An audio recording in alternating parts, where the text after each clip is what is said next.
السلام علیکم ورحمۃ اللہ وبرکاتہ۔ یوم عرفہ کسے کہتے ہیں؟ یوم عرفہ کا روزہ کس دن ہے؟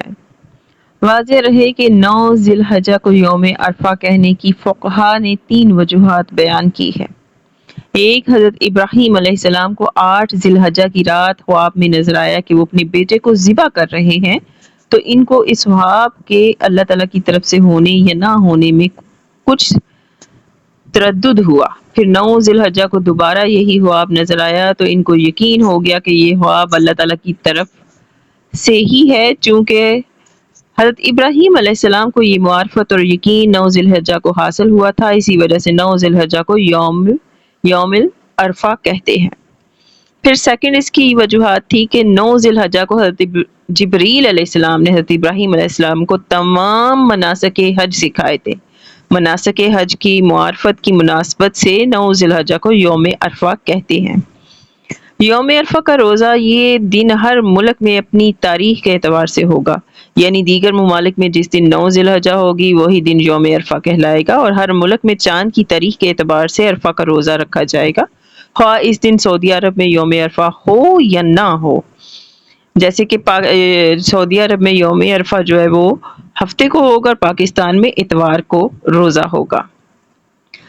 پھر یوم عرفہ کے روزے کا اجر، اس پہ نبی صلی اللہ علیہ وسلم نے فرمایا کہ عرفہ یعنی 9 ذی الحجہ کا روزہ 1000 دن کے روزوں کے برابر ہے، مگر حاجی کے لیے عرفہ کا روزہ رکھنا مکروہ ہے۔ عرفہ 9 ذی الحجہ کے دن کی دعا، رسول اللہ صلی اللہ علیہ وآلہ وسلم نے ارشاد فرمایا، دعاؤں میں بہترین دعا عرفہ کے دن کی دعا ہے، اور بہترین بات وہ ہے جو میں نے اور مجھ سے پہلے انبیاء کرام نے کہی، اور وہ یہ ہے کہ لا الہ الا اللہ وحدہ لا شریک لہ لہ الملک ولہ الحمد وہو علی کل شیء قدیر۔ یہ خوبصورت دعا ہے جو یوم عرفہ کے دن کی دعا ہے، سو اس کی پابندی لازمی کرے، اور یوم عرفہ کوشش کریں کہ اس دن کو آپ لازم روزہ رکھیں۔ یہ دن پتہ نہیں نیکسٹ ٹائم ہماری زندگی میں ہو کہ نہ ہو۔ رسول اللہ صلی اللہ علیہ وآلہ وسلم نے فرمایا، جو شخص اس دن عرفہ کے دن اپنے کانوں، آنکھوں، زبان کو گناہوں سے قابو میں رکھتا ہے، اسے بخش دیا جاتا ہے۔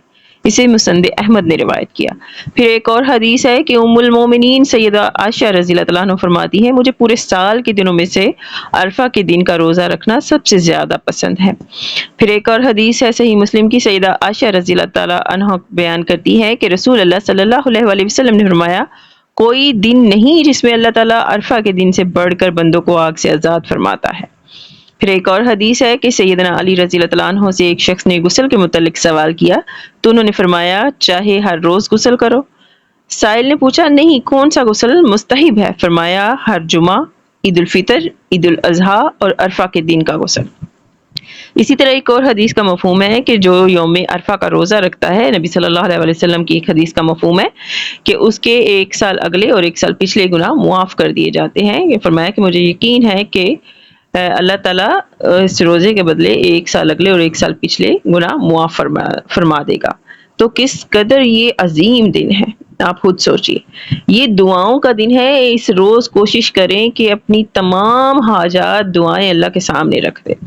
یہ دن آنے والا ہے، سنڈے کو پاکستان میں روزہ ہوگا، یوم عرفہ ہوگا، تو کوشش کیجئے جو دعائیں آپ مانگنا چاہتے ہیں وہ ایک ڈائری میں یا کاپی پہ لکھ لیں، اور اس دن وہ ساری دعائیں جو ہے وہ مانگیں۔